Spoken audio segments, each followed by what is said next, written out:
जय माता दी। हर हर महादेव। गुप्त नवरात्रि जो 30 जनवरी से शुरू हैं। गुप्त नवरात्रि बहुत ही स्पेशल टाइम माना जाता है साधकों के लिए, तांत्रिकों के लिए, भगत के लिए और ग्रस्त के लिए। ग्रस्त में कौन? ग्रस्त में वो लोग जो मंत्र जाप करते हैं, ग्रस्त में वो लोग जो अनुष्ठान करते हैं, पूजा पाठ करते हैं, बहुत ही ज़्यादा अपने इष्ट से प्रेम करते हैं, बहुत ही ज़्यादा अपने इष्ट के लिए भाव रखते हैं। उनको लगता है कि ये जो स्पेशल टाइम है, मेरे जो इष्ट हैं, मेरे जो कुलदेवी हैं, कुल देवता हैं, उनकी सेवा करने का सबसे बेस्ट टाइम है। तो उनके लिए ये बहुत ही अच्छा टाइम है। 30 जनवरी को आप संकल्प लेंगे। संकल्प में कुछ चीज़ों का ध्यान रखना है। संकल्प में कलश स्थापना आप करेंगे, जिस तरह से आप नवरात्रों में कलश स्थापना करते हैं उसी तरह से। लेकिन इस वीडियो में हम सिर्फ बात करेंगे मंत्र साधना, मतलब मंत्र आप कौन सा मंत्र करें, कौन सी महाविद्या का मंत्र करें। सबसे पहले अगर आप माँ दुर्गा या माँ काली या किसी महाविद्या की साधना करना चाहते हैं तो आपके पास गुरु मंत्र होना बहुत ज़रूरी है। आपको गुरु दीक्षित होना बहुत ज़रूरी है। अगर आप गुरु को गुरु दीक्षा नहीं मिली है तो आप किसी भी महाविद्या की साधना ना ही करें। आप सिंपल कोई भी शांत मंत्र का आप जाप करें, लेकिन आप महासाधना, महाविद्या की साधना आप ना करें, क्योंकि बिना गुरु के नहीं की जाती है। अगर आप फंसते हो तो फिर आपको कौन बचाएगा। तो गुरु धारण का भी एक विधान होता है। अगर गुरु धारण करना है तो उसके लिए भी एक विधि होती है। आप ऑनलाइन गुरु धारण करना चाहते हैं या आप ऑफलाइन गुरु धारण करना चाहते हैं तो सबसे पहले आप गुरु धारण करें, उसके बाद ही किसी भी महाविद्या की आप साधना करें। तो आपको उस वीडियो में आज आपको यही बताने वाली हूँ कि आपको किस महाविद्या की साधना करनी है इन गुप्त नवरात्रों में, और आपको क्या क्या फल मिलेगा जब आप इस गुप्त नवरात्रों में इस महाविद्या की साधना करते हैं। तो शुरू करते हैं वीडियो शुरू करने से पहले अगर आप मेरे चैनल पर पहली बार आए हैं तो चैनल को सब्सक्राइब करें, वीडियो को लाइक करें, शेयर करें, साथ ही साथ नोटिफिकेशन बेल को भी प्रेस करें, जिससे मेरी आने वाली वीडियोस का नोटिफिकेशन आप सभी के पास पहुंचे। क्योंकि मैं डेली ही माता काली और भक्ताई से संबंधित ही वीडियो अपने इस चैनल पर अपलोड करती हूँ। तो आइए शुरू करते हैं आज की वीडियो। तो नवरात्रों में आप इन गुप्त नवरात्रों में माँ बंगलामुखी की साधना कर सकते हैं। किस तरीके से करें? जिन भी व्यक्तियों को शत्रु बहुत ज़्यादा परेशान करते हैं, शत्रु किसी भी प्रकार के हो सकते हैं, जो आपको दिक्कत दे रहे हैं, जो आपके कार्य में बाधा डाल रहे हैं, आपको किसी ना किसी भी तरह से रूप में परेशान कर रहे हैं, तो माँ बंगलामुखी बहुत ज़्यादा दयालु हैं। ऐसा ही नहीं कि माँ बंगलामुखी उनका विनाश कर देंगी, लेकिन उनकी बुद्धि और उनकी जुबान को ऐसा कर देंगे कि आपके बारे में ना तो वो बुरा बोल पाएंगे, ना आपके कार्य में जो भी वो बाधा उत्पन्न करते हैं वो बाधा उत्पन्न कर पाएंगे। उसमें आपको जो माँ बंगलामुखी बहुत ही ज़्यादा सक्सेस दिलाती हैं।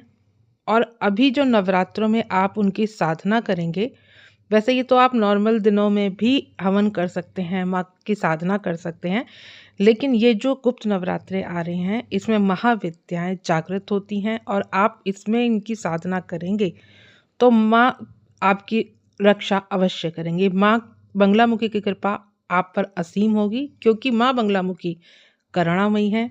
माँ बंगलामुखी जो शत्रुओं के नाश के लिए हैं, जो उनके बच्चों को परेशान करते हैं, उनके लिए ही माँ बंगला रूपी ने अपना रूप धरा है।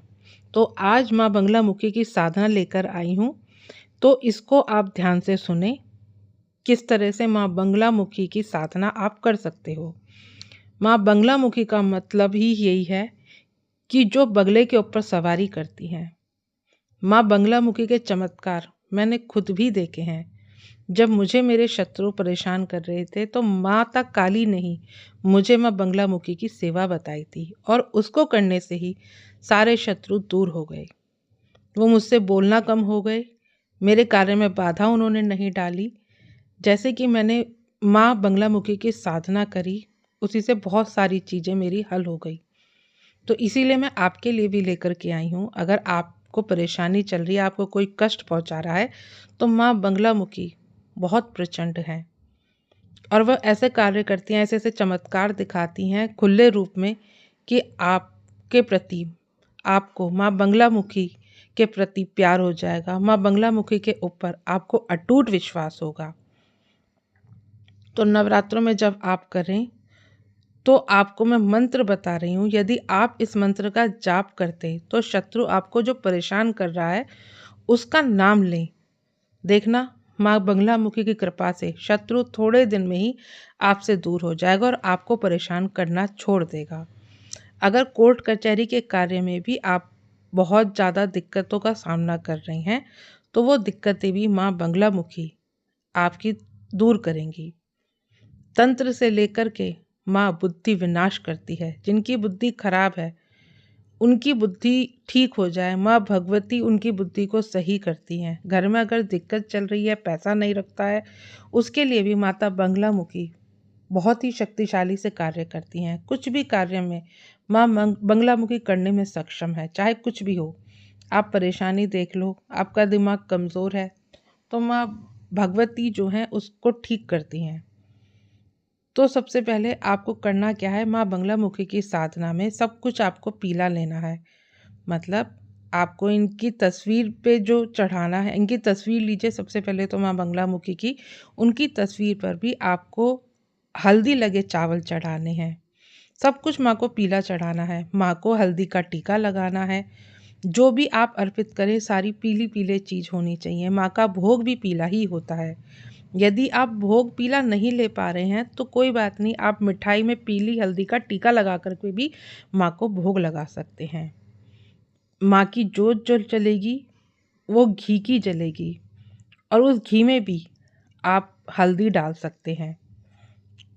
माँ को आप पीली राई भी चढ़ा सकते हैं। पीली हल्दी माँ को बहुत प्रिय है। और जब आप पूजन करेंगे, जब आप साधना करेंगे तो उसमें भी आपको भी पीले वस्त्र ही धारण करने हैं, पीले रंग के ही कपड़े आपको पहनने हैं।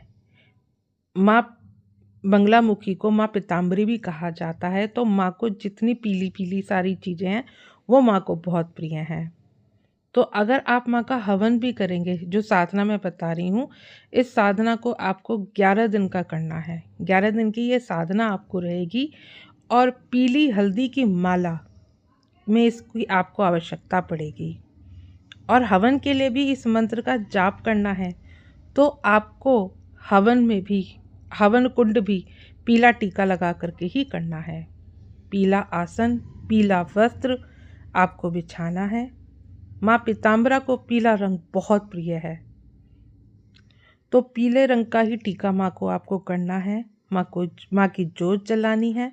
माँ के आगे संकल्प लेना है कि माँ पीताम्बरा, मैं आपकी 11 दिन की साधना करने जा रहा हूँ या जा रही हूँ। अपना नाम बताना है और किस चीज़ से आप परेशान हैं माँ बंगलामुखी को आपको यह भी बताना है। उस ठीक से बताने के बाद जो हल्दी चावल से आपने संकल्प किया है वो माँ के चरणों में आपको छोड़ देने हैं। और कौन कौन से शत्रु आपको परेशान कर रहे हैं वो सब कुछ आपको अच्छे से माँ बंगलामुखी को बताना है। उसके बाद जो जिस प्रकार से आप माँ को धूप दिखाएंगे, माँ को पीली मिठाइयों का अर्पित करेंगे, पीले फूल माँ को अर्पित करेंगे, खुद भी पीले वस्त्र पहनेंगे, आपको उसी टाइम हल्दी का टीका लगाना है।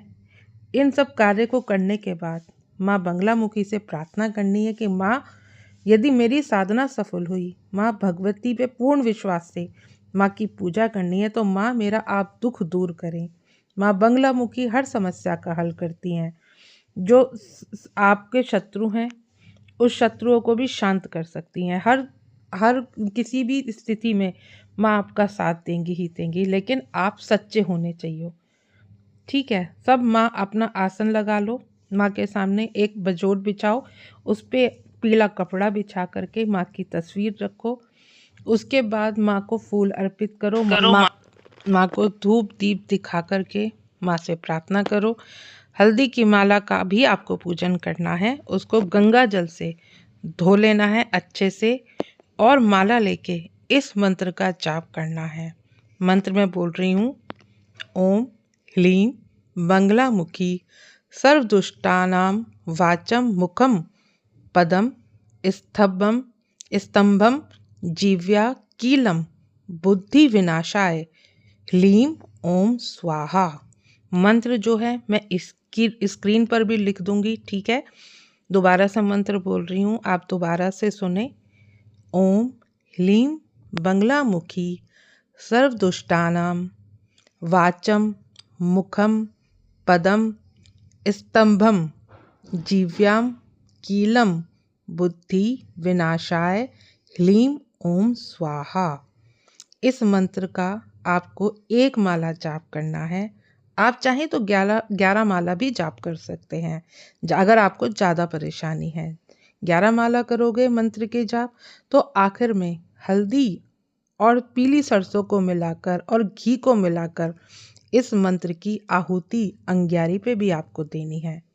माँ बंगलामुखी के इसी मंत्र का जाप करते हुए आपको आहुति देनी है। आखिर में जो शत्रु आपको परेशान कर रहा है या जिस कार्य की परेशानी के लिए आप बोल रहे हैं, तो उस मंत्र में जो मंत्र मैंने अभी आपको बताया, लास्ट में आपको अपने शत्रुओं का नाम लेना है।